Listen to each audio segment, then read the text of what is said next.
भारतीय कृषि जो प्रभावित होती रही है अब तक, भारतीय कृषि के पिछड़ेपन का एक बहुत बड़ा कारण भारत में प्राकृतिक आपदाएं हैं, प्राकृतिक कारक हैं। प्राकृतिक कारण कैसे भारतीय कृषि को प्रभावित करता है, वह दो प्राकृतिक आपदाओं के संबंध में इस चीज को अच्छी तरह से समझा जा सकता है। सबसे प्रमुख बात हम सूखा की कर लेते हैं। सूखा तथा बाढ़, ये दो प्रमुख प्राकृतिक आपदाएं हैं जो भारतीय कृषि को टाइम एंड अगेन प्रभावित करती है। बार बार प्रति वर्ष भारत के किसी न किसी भाग में प्रति वर्ष बाढ़ तथा सूखा एट द सेम टाइम आते हैं। बिहार जैसे राज्य उसके लिए इससे भी ज्यादा कुख्यात है, जो एक ही समय में कुछ जिलों में या इवन एक जिले में, बिहार में तो कम से कम एक ही समय में एक जिले में बाढ़ होते हैं और उसी जिले के कुछ अन्य ब्लॉक में सूखे की स्थिति रहती है। बड़ा सुंदर उदाहरण है बिहार। एक ही समय में एक ही स्थिति में यह दोनों ही चीजें देखने को मिलती हैं। अब दोनों का अलग अलग प्रभाव कृषि के ऊपर उत्पादन और उत्पादकता पर पड़ेगा। उत्पादन और उत्पादकता पड़ेगा। सबसे प्रमुख समस्या जो भारत में है वह बाढ़ से ज्यादा सूखे की समस्या है। भारत का सर्वाधिक क्षेत्र बाढ़ की अपेक्षा सूखे से प्रभावित है।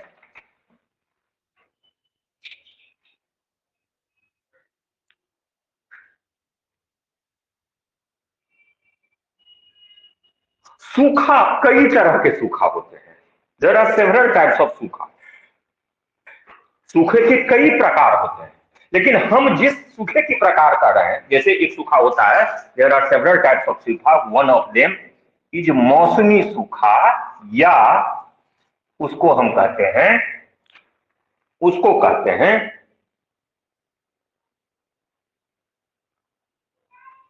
जलवायु सूखा। मौसम जलवायु का ही छोटा रूप है। दूसरा है, इसी सूखा से जन्मा है कृषि सूखा। कृषि सूखा, हम यहां पर बात मुख्यतः कृषि सूखा की करेंगे, कृषि सूखा की मुख्यतः बात करेंगे। और कृषि सूखा से ही एक और सूखा जन्म ले लेता है, वह है जल वैज्ञानिक या जल सूखा। जल वैज्ञानिक सूखा या जल सूखा, और यह तीनों मिलकर के ले लेता है अल्टीमेटली पर्यावरणीय सूखा या पारिस्थितिक सूखा। मोर टेक्निकल टर्म इज पारिस्थितिक सूखा।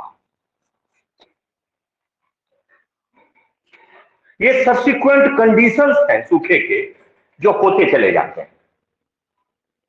ये सब्सिक्वेंट कंडीशन है। सबसे आरंभिक सूखा यही है, यहां से स्टार्ट होता है सूखा। मौसम से ही सूखा स्टार्ट होता है। जब वर्षा कम हो जाती है, कहां, किसी भी भारत के किसी भी क्षेत्र में, उस क्षेत्र की औसत वार्षिक वर्षा से यदि कम वर्षा की स्थिति हो तो सूखे की ओर जाता है। वार्षिक वर्षा जहां पर जितनी होती है, कहीं पर कम वर्षा होती है, कहीं पर ज्यादा वर्षा होती है, ठीक है। अब जहां भी जो भी वर्षा होती है उससे कम वर्षा, मोटा मोटी 30%, हर एक जगह के लिए अलग अलग है, लेकिन 30% मान के चलिए, 30% कम वर्षा हो, औसत मासिक वर्षा से 30% के करीब कम वर्षा हो, तो उसको सूखा कहना शुरू कर देते हैं। कहीं भी, ये कहीं भी हो सकता है। यह स्थिति उस केस में ज्यादा होता है जहां पर ऑलरेडी वर्षा कम होता है। जैसे भारत का पश्चिमी भाग, राजस्थान, मध्य प्रदेश का पश्चिमी भाग, यहां पर ऑलरेडी वर्षा कम होती है। इन सभी भागों में राजस्थान, पश्चिमी उत्तर प्रदेश, पश्चिमी मध्य प्रदेश, पंजाब, हरियाणा, इन सभी क्षेत्रों में वर्षा का वार्षिक औसत 75 सेंटीमीटर या उससे कम है।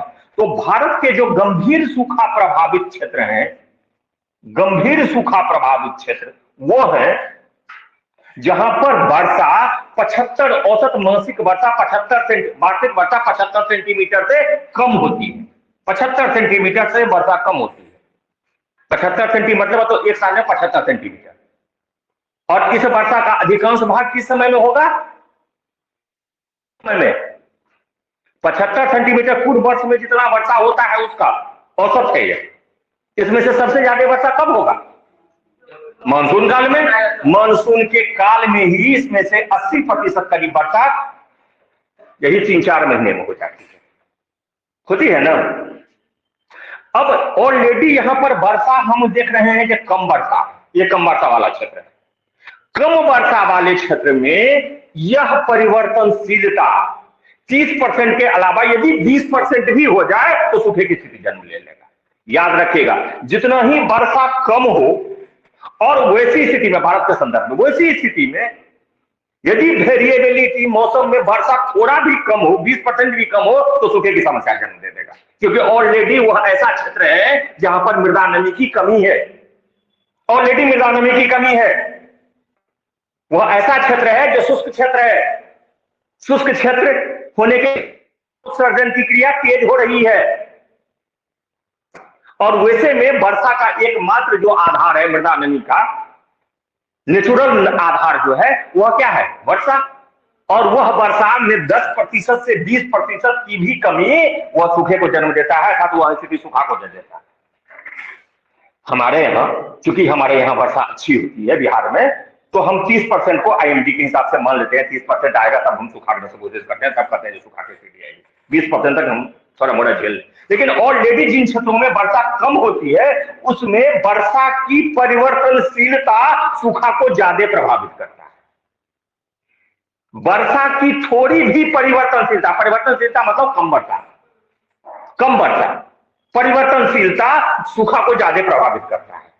अर्थात यह 30% या 20% होगा तो प्रभाव जो 30% में, बिहार में 30% में भी प्रभाव उतना नहीं होगा जो राजस्थान में 20% में ही प्रभाव क्रिएट कर देगा, करेगा ना। तो वार्षिक वर्षा के साथ साथ मात्रा कितना कम हो रहा है, कितना वेरिएबिलिटी है, इसको कहते हैं परिवर्तनशीलता। वेरिएबिलिटी कितना भाग रहा है, कम वर्षा, यह इसी को भी कोरिलेशन है भारत में। जो कम वर्षा एज वेल एज परिवर्तनशीलता, कम वर्षा के केस में कम परिवर्तनशीलता भी सूखा का कारण बन जाएगा, और अधिक वर्षा हो रहा है तो अधिक परिवर्तनशील होगा, तब जाकर के सूखे का कारण बनेगा। यह दोनों ही मौसम के कारण जो जन्मी हुई स्थिति है उसके कारण होता यह है, चाहे यह सूखा की स्थिति हो, इसके कारण भारत में अल्टीमेटली मृदा नमी कम हो जाती है। मृदा नमी इसलिए कम होती है कि तो जल की उपलब्धता मिट्टी को क्या हो गई? कम हो गई, जल वर्षा कम हो गई। और हमारा देश उष्ण तथा उपोष्ण कटिबंध में पड़ता है। उष्ण तथा उपोष्ण कटिबंध की विशेषता यही है कि वहां वार्षिक तापमान का औसत अधिक होगा। अब तापमान अधिक है, एज वेल एज वर्षा कम हो गई। तापमान अधिक है और वर्षा कम हो गई, तो उस स्थिति में वाष्पोत्सर्जन की दर ज्यादा होती है। हमारे यहाँ नॉर्मल कंडीशन है, तो इस स्थिति में वाष्पोत्सर्जन की दर, वाष्पोत्सर्जन की दर ज्यादा होगी, की दर अधिक होगी। वाष्पोत्सर्जन का अधिक दर, गोपाल को फोन कर दो, समझ लेगा।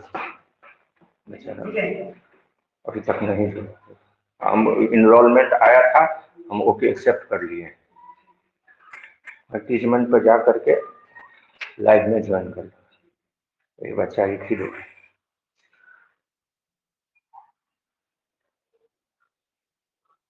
वाष्पोत्सर्जन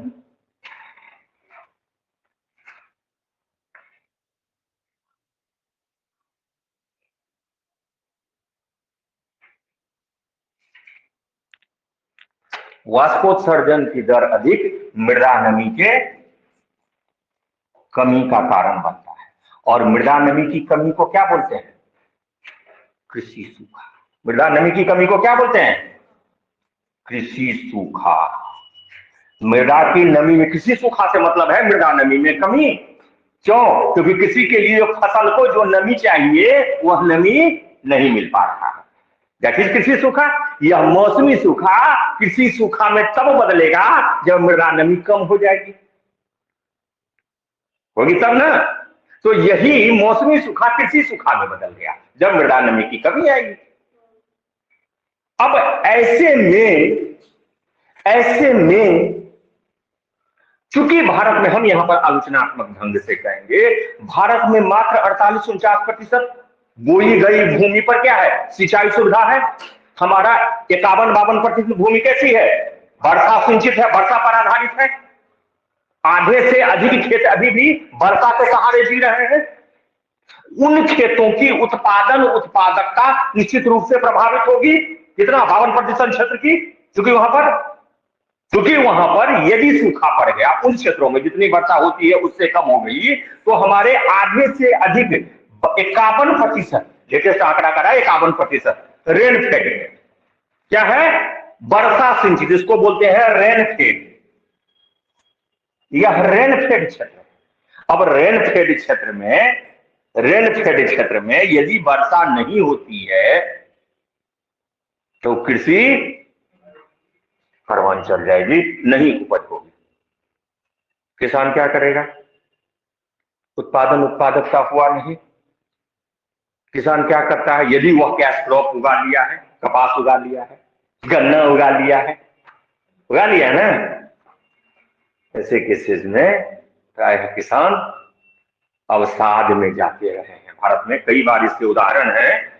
जो अधिकतर किसान जो आत्महत्या किया है वह सूखाग्रस्त क्षेत्र के किसान है। अधिकतर आत्महत्या सूखाग्रस्त के किसान करते हैं। अब तक का इतिहास है ये। तेलंगाना के किसान, महाराष्ट्र के सूखाग्रस्त क्षेत्र के, महाराष्ट्र को 2 भागों में बांटते हैं। कौन कौन? विदर्भ 2 क्षेत्र में बांटते हैं। कौन कौन? विदर्भ और मराठवाड़ा, है ना। तो विदर्भ क्षेत्र सूखाग्रस्त क्षेत्र है उसका। तेलंगाना का क्षेत्र सूखाग्रस्त क्षेत्र है। रायलसीमा का क्षेत्र सूखाग्रस्त क्षेत्र है। इन क्षेत्रों के किसान ही मोस्टली आत्महत्या के हैं, और वह किसान जो नगदी फसल उगाते हैं, कैश क्रॉप उगाते हैं। कौन सा क्रॉप? Cash crop. उसमें भी कौन उगाते हैं दक्षिण भारत में कैश क्रॉप में? शुरू ही कौन? बोलो जोर से। कैश क्रॉप में कौन सा उगता है? अभी जिसका नाम लिए हैं उस क्षेत्र में कैश क्रॉप में कौन सा फसल होता है? कपास। अभी ने नाम लिया है कपास। अब कपास, चूंकि पहले बीटी कपास सीड महंगा खरीद के लाया है, सीड लाया है, ऋण लेकर के, भारी ऋण लेकर के वो खेती कर रहा है। और वैसी स्थिति में यदि सूखा हो जाता है उसका फसल बर्बाद हो बनता है, क्योंकि वो इतना ऋण, तो वो अवसाद में चला जाएगा।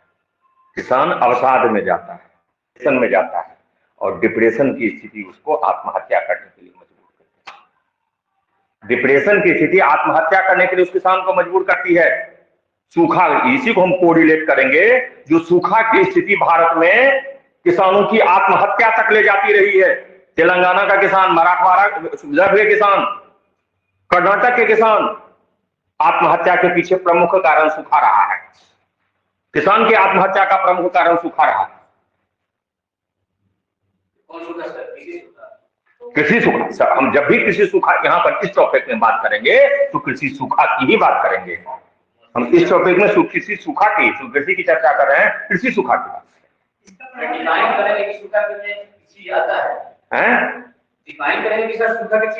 ये स्थिति भारतीय कृषि में क्या समस्याएं आती हैं? भारतीय कृषि में क्या समस्याएं आती हैं? फसल उत्पादकता तो कम हो ही गई, फसल की उत्पादकता घट ही गई, लेकिन वह फसल यदि खाद्यान्न है तब उत्पादकता कहीं रह गई। लेकिन वह यदि कैश क्रॉप है, नकदी फसल है, कपास जैसा फसल है, नगदी फसल के केस में यह आत्महत्या तक धकेल देता है। को आत्महत्या का बड़ा कारण बनता गया है। विशेषकर इन राज्यों के किसान का। इसका 51% है, इसका प्रभाव तो इस क्षेत्र में नहीं पड़ेगा, हर एक क्षेत्र में प्रभाव पड़ता है, हर एक स्तर पर प्रभाव पड़ता है, लेकिन इमीडिएट प्रभाव क्या पड़ रहा है? इमीडिएट प्रभाव यह है जो फसल बर्बाद होते हैं, दूरगामी प्रभाव तो बहुत हुए। कृषि सूखा के कारण यह हम कहेंगे किस सूखा में? जल वैज्ञानिक सूखा। यह जल वैज्ञानिक सूखा की कहानी है। कृषि सूखा में इसी चीज से हम जोड़ेंगे। जब जल सूखा की बात करेंगे तब वह करेगा, कहेंगे हम जो ग्रे जोन, डार्क जोन में कन्वर्ट होता जा रहा है, भूमि से नीचे गिरता चला जाता है, वह जल सूखे की कहानी।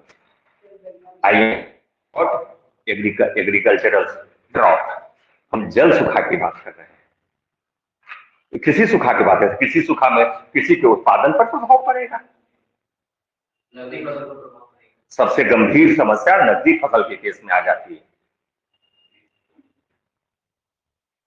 इसके कोरिलेशन में हम कहेंगे जब जब भारत में सूखे का प्रभाव रहा है तब तब भारत में कृषि उत्पादन कुल कृषि कम हुए हैं, खास करके खाद्यान्न उत्पादन पर प्रभाव, क्योंकि भारत के 2/3 क्षेत्र पर क्या उत्पन्न होता है? खाद्यान्न।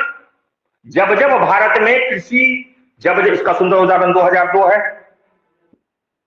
भयंकर सूखा था और सूखा का परिणाम यह भारत का कृषि विकास दर नकारात्मक हो गया। जब जब भारत में कृषि सूखा या सूखा हुआ है तब तक भारत उत्पादन, कृषि उत्पादन कम हुआ है। इसका परिणाम क्या है? इसका परिणाम क्या होगा?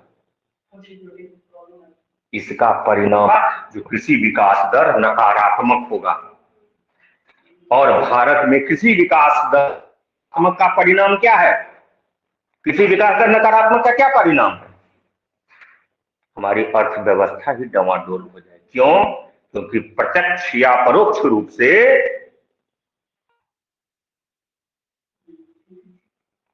70%, 60 से लेकर के 70 प्रत्यक्ष या अप्रत्यक्ष रूप से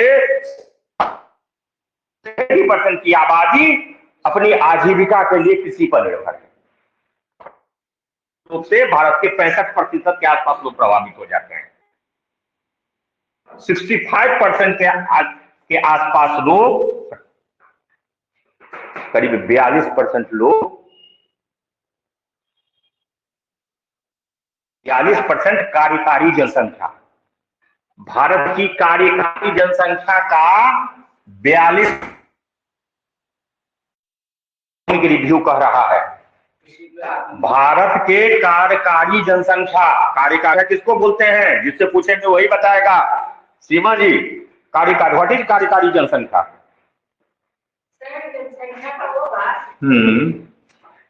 सिंपल इकोनॉमिक टर्म इज कार्यकारी जनसंख्या।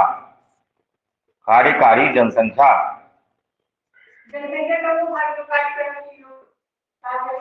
मतलब खाली शब्द का शब्दार्थ समझा रही है तो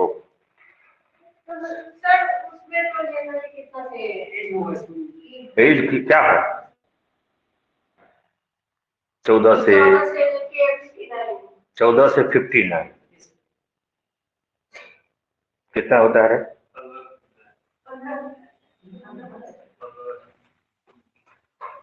कंफर्म है? तो 15 है, कंफर्म है। कार्यकारी जनसंख्या कितना से कितना उम्र तक के लोग को मानते हैं?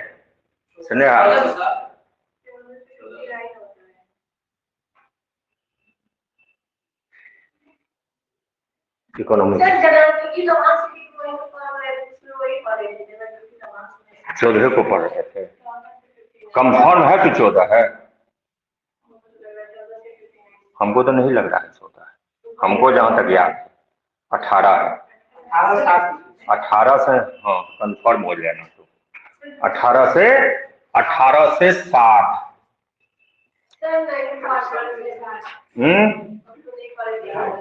ठीक है, नहीं पढ़ना तो एक बार पढ़ लेना। ठीक है, एक बार चेक कर लीजिए, क्रॉस चेक कर लीजिए। 14 तो नहीं, हमको नहीं लगता है। अच्छा ठीक है, पढ़ करके हमको बता देना। ठीक है, यही रहे वही रहे।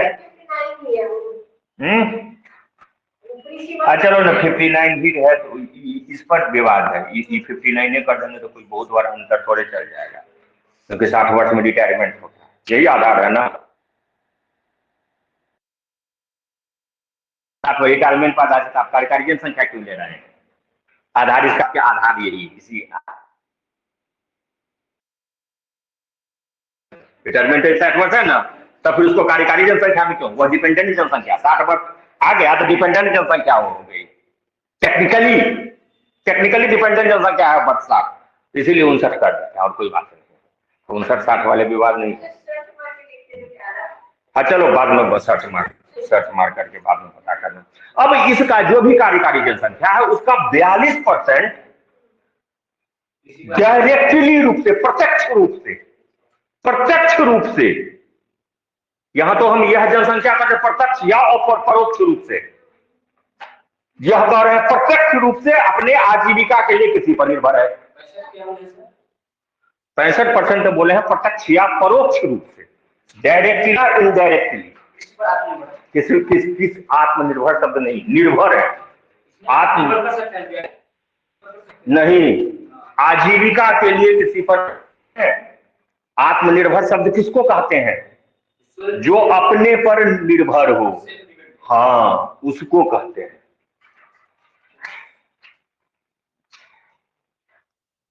यहां इकोनॉमिक्स में आत्मनिर्भर शब्द कम आता है।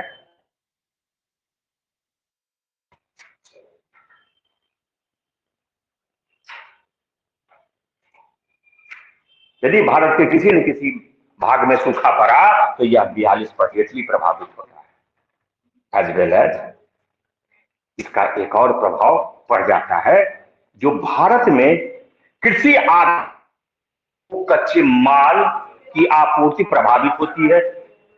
कई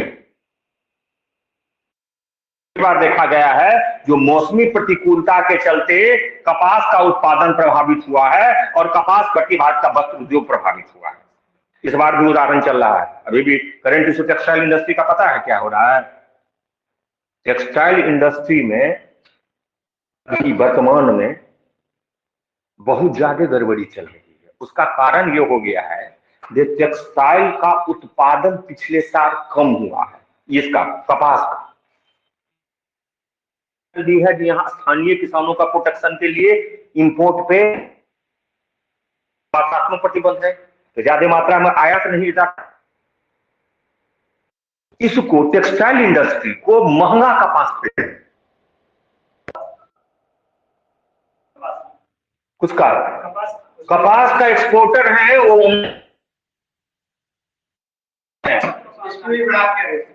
हम जिस कपास का एक्सपोर्टर है वो उन्नत किस्म का कपास नहीं है, छोटा फाइबर है उसका। अभी भी अच्छे उन्नत किस्म का कपास आयात करते हैं। कहां से? अमेरिका जैसे देशों से। इवन कुछ कपास का आयात हम मिस्र जैसे देशों से भी कर रहे हैं। कपास आयात ऐसी स्थिति में क्या हुआ? कच्चे माल, गन्ना के लिए कच्चे माल नहीं मिलेंगे उद्योगों को। कच्चे माल सूखे की स्थिति में प्रायः कच्चे माल उद्योगों को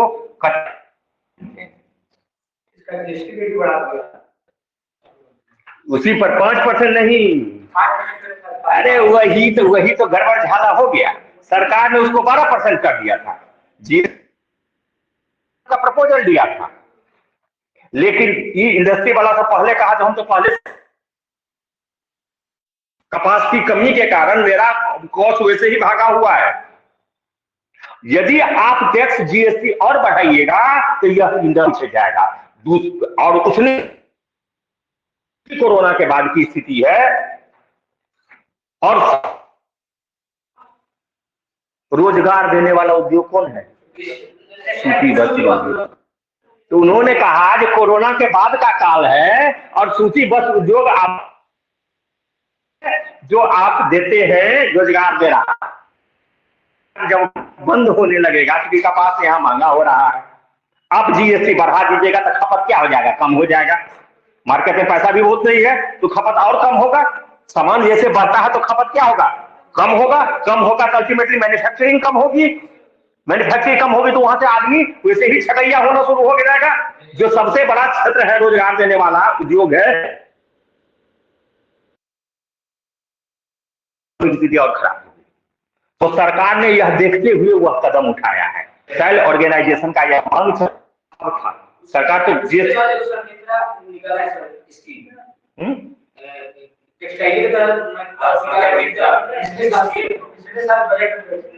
पिछले साल के बजट की स्थिति है, लेकिन अभी ये लेटेस्ट 2-3 महीना पहले की स्थिति हम कह रहे हैं। ये 2-3 महीना 4 महीना की घटना है जो सरकार जीएसटी काउंसिल ने अनाउंस तो 5% से बढ़ा करके हम 12% कर रहे हैं। सरकार ने अनाउंस कर दिया था, लेकिन इस समस्या के कारण कोरोना के बाद की स्थिति, पास की कमी, सरकार का प्रतिबंध का पास क्या आया, मात्रात्मक प्रतिबंध है आयात पर। क्या इतना से ज्यादा कपास आप आयात नहीं कर सकते, तो महंगा बाहर से आकर आयात प्रतिबंध है, ज्यादा आप कपास आयात कर भी नहीं सकते हैं। किसानों के लिए सरकार का निर्णय है। अब सारी कंडीशन को देखते हुए मार्केट में पैसा वैसे नहीं है और वैसा इंडस्ट्री है यह जो सबसे ज्यादा रोजगार दे रहा है। इस पर यदि ये स्कीम आप तुरंत लगाते हैं तो इसका सीधा मतलब यह होगा, इसका सीधा मतलब होगा जो आप खपत नहीं होगा। किसका? सूती वस्त्र का खपत कम होगा तो इसका प्रभाव यह हो जाएगा जो उत्पादन घटेगा, और उत्पादन घटेगा तो छटनी शुरू हो जाएगी तो यह चक्र फिर चलेगा। आपका मास ऑलरेडी आपके पास, लोगों के पास पैसा नहीं है, और जो बेरोजगार होंगे तो लोगों के पास और पैसा नहीं पैसा होगा। और जब नहीं पैसा होगा तो वह भी जो जा रहा है वह भी नहीं जाएगा, वह भी नहीं खरीद पाएगा। इसको देखते हुए सरकार ने इस डिसीजन को रिवर्स कर दिया, जीएसटी काउंसिल ने कर दिया, यह कैंसिल किया, या सीधे कहिए इसको कैंसिल किया, 5% दर पर बनाए रखा। यह कारण हाल फिलहाल ये सब 3-4 महीने के बढ़ा दिया है, लेकिन सरकार ने फिर वापस ले लिया। सरकार ने वापस इसी दबाव पर वापस लिया है। टेक्सटाइल ऑर्गेनाइजेशन वाला दबाव बना लिया था, तो वापस लीजिए दीजिए, नहीं तो फिर जाइएगा। और सरकार तो पहले से टेंशन में थी। स्थिति क्या है इकोनॉमी की तो जान नहीं थी। मेन इकोनॉमी की स्थिति अभी यह चल रही है कि लोगों के पास पैसा नहीं है। मेन कोरोना काल के बाद का इकोनॉमिक प्रभाव सबसे बड़ा यह पड़ा हुआ है कि लोगों के पास पैसा नहीं है। परचेजिंग पावर कहना है कि बजट कह रहा है, और यह इकोनॉमिक सर्वे भी कह रहा है कि सबसे बड़ी स्थिति यह है जो पब्लिक इन्वेस्टमेंट हो रहा है, प्राइवेट इन्वेस्टमेंट नहीं हो रहा है। प्राइवेट इन्वेस्टमेंट से यह भी मतलब है, प्राइवेट इन्वेस्टमेंट वो जो प्राइवेट डिफरेंट कंपनी आ रहा है वह भी नहीं हो रहा है, और हम और आप जो परचेज कर रहे हैं उसमें भी हम सिकोड़ ले रहे हैं। इसका एक उदाहरण, सुंदर उदाहरण देखिएगा। अभी देखिएगा कंपनी वाला सब चाहे ऑनलाइन मार्केट कीजिएगा, ऑफर ज्यादा दे रहा है। फ्लिपकार्ट देखिए, अमेजन देखिए, प्रत्येक महीना 2 महीना पर, पहले साल में एक बार 2 बार बिलियन डे फलना चलाता था, और प्रत्येक महीना 2 महीना पर चला रहा है। क्यों? क्योंकि खपत वो बढ़ाना चाह रहा है। वह चाह रहा है कि मार्केट में लिक्विडिटी है, पैसा है मार्केट में। जिसके पास पैसा है भी वो ब्लॉक करके रखा हुआ है, क्योंकि इकोनॉमी की स्थिति ठीक नहीं चल रही है, वो चाहता पैसा बचा करके रखे। और इकोनॉमी की स्थिति जारी रखने के लिए, एक्टिविटी जारी रखने के लिए मार्केट में पैसा चाहिए, तो वह पैसा खींच करके ला रही है, इसीलिए ऑफर दे रही है अपना मार्जिन घटा करके। ये कंपनियां अपना मार्जिन में घटा रही है और इसीलिए लोगों को ऑफर देकर के ला रही है, मार्केट में पैसा है, इकोनॉमी की एक्टिविटी बढ़े। तो ऐसी स्थिति में जब हमने कहा, ऐसी स्थिति में जब ऐसी स्थिति होता है तो कच्चे माल की आपूर्ति प्रमुख रूप से हम यहां पर चर्चा कर सकते हैं, जो हमारा सूती वस्त्र उद्योग सबसे अधिक प्रभावित होता है। सूती वस्त्र उद्योग सबसे ज्यादा प्रभावित होता है। क्यों? क्योंकि सबसे अधिक रोजगार इसी उद्योग में मिला हुआ है। लिखते चलो, ऐसी कहानी नहीं याद रहेगा, कहानी से भूल जाओगे। बहुत सारा नौ के बड़ वस्त्र उद्योग, चीनी उद्योग दूसरा प्रमुख उद्योग, इसके अलावा लोन है जूट उद्योग। जूट उद्योग से अधिक चर्चा अभी करेंगे खाद्य प्रसंस्करण उद्योग। भारत में जूट उद्योग से ज्यादा महत्वपूर्ण हो रहा है खाद्य प्रसंस्करण। सूखा के कारण वैसी स्थिति में जहां पर ऐसा क्या पूर्णिया और कटिहार बिहार में सूखा नहीं पड़ता है? दरभंगा में सूखा, सुपौल में सूखा नहीं पड़ता है तुम्हारा? खूब सूखा पड़ता है।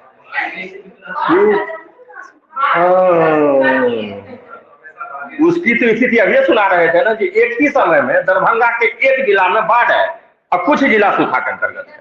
एक ही जिले, एक जिले के अंदर कुछ ब्लॉक बाढ़ग्रस्त हैं, निचला ब्लॉक बाढ़ग्रस्त है, कुछ जिले में सूखे की स्थिति। समझो समझो समझो समझा दीजिए, ज्योग्राफी का स्टूडेंट नहीं। बाढ़ वहां पर हमारे यहाँ बाढ़ का एक बहुत बड़ा कारण नेपाल की तरफ से आने वाला पानी। तो नेपाल में अधिक वर्षा हुई तो पानी तो लेकर के चला आया। तो जिन जिलों में वह नदी प्रवाहित हो रही है उस जिलों में खूब पानी ओवरफ्लो है। जो ब्लॉक या पंचायत थोड़ा ऊपर में है, यहाँ तक बाढ़ के कारण क्या है, नेपाल में होने वाला पानी हमारे यहाँ तो वर्षा उस समय में कम हो रही है, इसलिए कुछ ब्लॉक में, जो ब्लॉक में बाढ़ का पानी यानी नदी के दूर है, उस ब्लॉक में क्या है, सूखा की स्थिति है, क्योंकि वर्षा हमारे यहाँ तो नहीं हुई है। समझ गई ना? क्योंकि बाढ़ का कारण नेपाल का पानी, तो नेपाल में यदि वर्षा हुई तो हमारे यहाँ तो पानी तो पहुंच गया, तो वो तो बाढ़ के कारण डूब गया। लेकिन वहीं पर दूसरा ब्लॉक, दूसरा पंचायत जो ऊंचाई पर है, जो नदी से दूर है, वहां पर तो वर्षा हुई नहीं है, तो वो सूखा झेल रहा है। तो एरिया का, नदी के आसपास के एरिया ना, नदी के आसपास के एरिया ने कवर करेगा। नदी के आसपास में बाढ़ किसको कहते हैं? जब नदी का पानी अपने दोनों तटबंधों से पार करके आसपास के क्षेत्रों में, निकटवर्ती क्षेत्रों में फैल जाता है, तो ऐसी स्थिति को बाढ़ कहते हैं।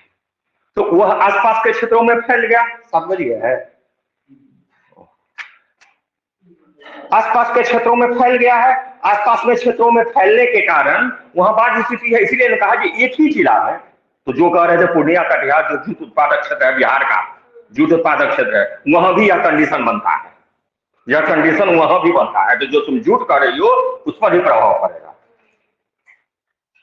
खाद्य प्रसंस्करण उद्योग प्रभावित हो रहा है बड़े पैमाने पर, तेल पेराई उद्योग प्रभावित हो रहा है, खाद्य तेल पेराई उद्योग बड़े पैमाने पर प्रभावित हो रहा है, खाद्य तेल पेराई उद्योग प्रभावित हो रहा है।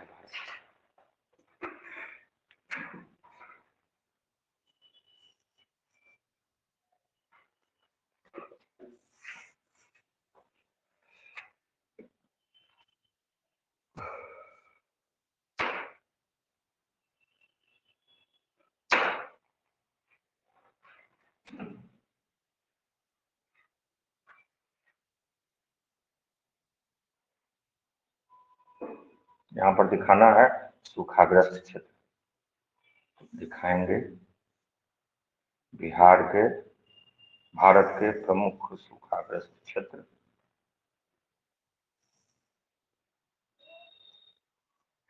भारत के प्रमुख सूखाग्रस्त क्षेत्र,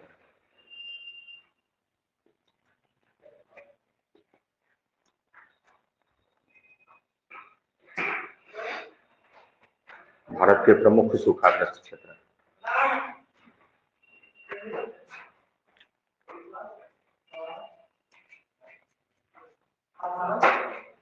सूखा, बैठो बैठो बैठो बैठो, तुम पीछे बैठो।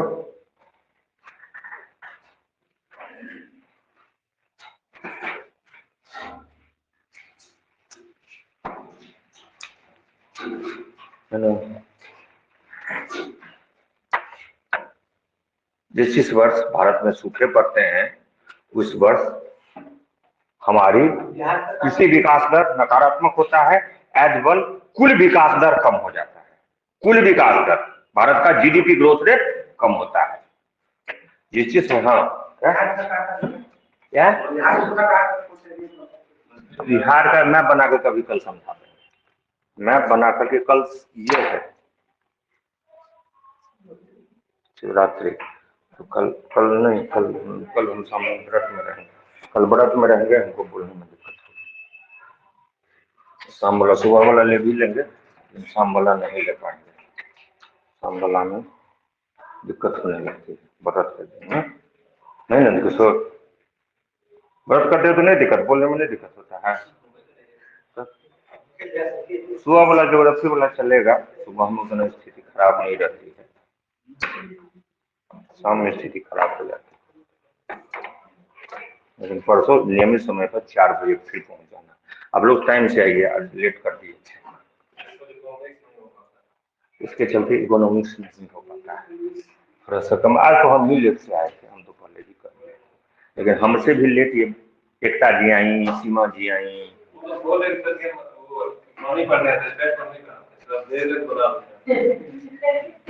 अरे कल से तुम इसी सब के समय में आना। नहीं तो तुम